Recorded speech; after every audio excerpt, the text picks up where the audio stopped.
challenge. Je crois que vous en êtes tous conscients. Et c'est vrai que, voilà, moi, je voudrais saluer l'engagement des personnes qui viennent le samedi, le dimanche pour échanger et expliquer aussi pourquoi je suis toute seule et pas avec tout mon groupe aujourd'hui.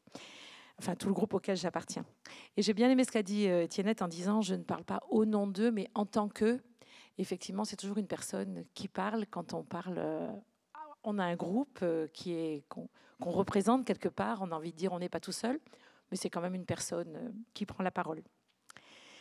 Donc, moi aussi, je suis impressionnée d'intervenir ce matin, juste même si c'est que quelques minutes, après les propos de Franck Lepage. Parce que c'est vrai que hier, quand on l'a entendu, on se dit mais quelle folie de défendre encore les idées qu'on défend dans une école si inégalitaire. C'est quoi notre message? C'est quoi notre poids? C'est quoi le sens de ce qu'on peut faire? Et en même temps, j'ai bien entendu qu'à la fin de la soirée, il nous a vraiment appelé à continuer. Et ça m'a beaucoup marqué en fait contre la fin, en me disant ben chaque goutte de ce qu'on fait, hein, je me reconnais bien aussi dans l'image du colibri, chaque goutte de ce qu'on fait, eh ben, on y croit et ça a du sens. Et je crois qu'on est vraiment dans un moment de résistance et dans un moment où chacun de nous a notre place de pédagogue, de militant de l'éducation nouvelle. Il faut vraiment surtout pas se dire que ça a plus de sens parce que. Au contraire, à cause de tous ces parce que, ça a encore plus de sens. Alors du coup, hier soir, je me suis dit, mais au fond, c'est quoi l'utopie? J'étais un peu déstabilisée aussi par les propos de Philippe Mérieux, qui disait dans l'utopie, on n'a pas besoin d'éducation. Et tout à coup, j'ai cherché dans le Robert, pas Wikipédia, mais petit Robert, parce que c'est ça que m'ont appris mes parents, le petit Robert. Et donc, il est toujours là dans la famille. Alors, il y avait écrit « C'est un idéal, une vue politique ou sociale qui ne tient pas compte de la réalité ». Alors là, je me suis dit, mais ça ne fait pas, quoi, parce que nous, on tient complètement compte de la réalité. On est des acteurs sociaux, on est dans les luttes sociales, et on tient compte de la réalité. Mais notre manière, je pense, de ne pas tenir compte de la réalité, c'est de continuer, quoi. De continuer à se dire, ben, la réalité, elle nous dit peut-être qu'on devrait abandonner, et puis on continue quand même. On continue envers et contre tout, et je pense que c'est ça qui nous tient debout. Voilà, donc j'avais envie de vous dire tout ça simplement suite aux 2 jours, et puis c'est maintenant que je vais vous lire le texte qui a été rédigé collectivement.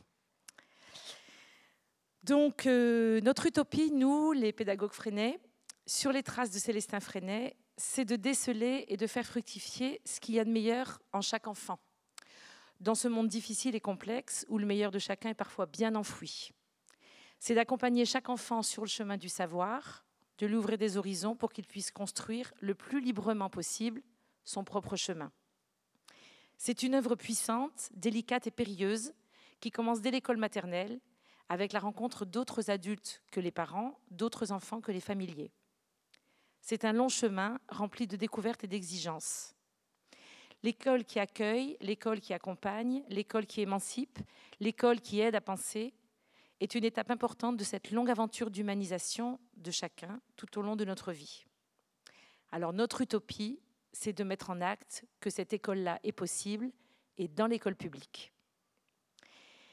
L'alchimie qui tente de transformer des êtres belliqueux et pourtant fragiles, égoïstes et pourtant sensibles, égocentriques et pourtant avides de contact et de reconnaissance, de transformer tous ces êtres-là en élèves futurs citoyens, coopératifs et bienveillants, ce n'est ni spontané ni naturel.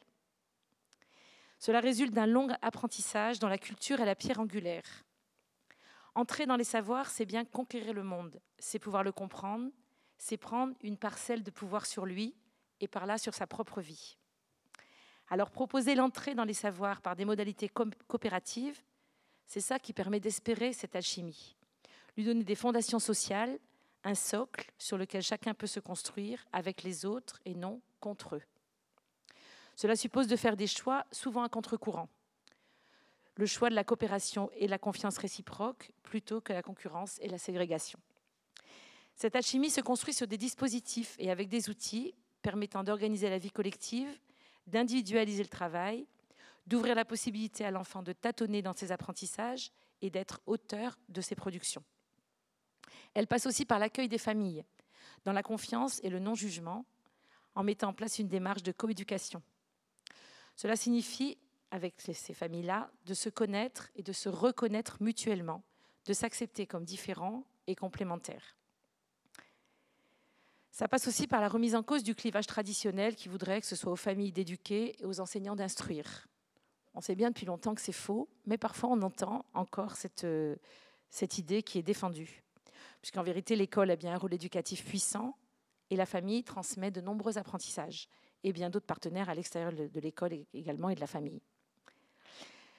À nous d'aider chaque enfant à comprendre que les savoirs sont partout, qu'ils sont tous utiles et que la liberté se forge quand on est capable de tisser des liens entre les différentes sphères de savoir auxquelles on a accès. Donc entre ce qu'on apprend à l'école et ce qu'on apprend à l'extérieur de l'école. Alors quand on pense que Célestin Freinet et les autres pédagogues du mouvement d'éducation nouvelle, dont a parlé Étiennette, ont élaboré les fondements de leur pédagogie il y a bientôt un siècle, on reste rêveur à penser que ces manières de travailler seraient encore considérées comme innovantes. En un siècle, l'institution école a évolué, la société a beaucoup changé, mais malheureusement, les pratiques pédagogiques coopératives ont encore peu de place dans la formation des maîtres, bien peu de place dans les institutions institutionnelles et peu de place dans les écoles. Et pourtant, ces pratiques existent bel et bien au sein de l'école publique, malgré toutes les difficultés institutionnelles, contre vents et marées. Et si elles ne sont plus, à proprement parler, innovantes, elles se réinventent chaque jour avec chaque praticien, dans chaque équipe, en fonction du contexte et des réalités d'aujourd'hui. Et je me reconnais bien dans le triangle qui doit toujours s'ouvrir.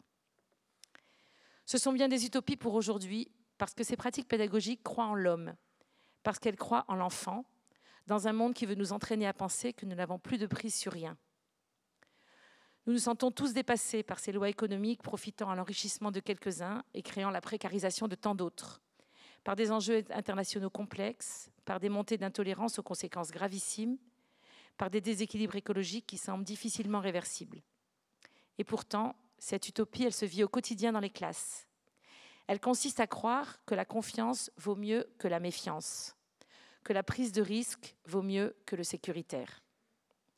Elle croit que la parole peut déjouer la violence, que la diversité vaut mieux que la pensée unique, que la puissance de vie et l'attention à l'autre sont toujours possibles, au-delà des galères, des conflits, des précarités matérielles et psychiques. Elle croit que l'action de résistance et de changement se joue ici et maintenant, dans chacun de nos lieux de vie, dans nos quartiers, dans nos écoles, en lien avec d'autres lieux de vie proches et lointains. Alors oui, la pédagogie Freinet est bien en phase avec le thème de ce colloque, parce que l'utopie de poursuivre et d'y croire est ancrée dans nos pratiques. Alors je profite de ce moment pour vous annoncer donc notre mouvement, qui est un lieu de recherche, de formation et d'échange. Toutes ces recherches convergeront également en août 2017 lors de notre congrès qui aura lieu à Grenoble et qui est organisé par notre région. C'est aussi une des raisons de l'absence des militants aujourd'hui, puisqu'on est en pleine préparation du congrès de l'été prochain.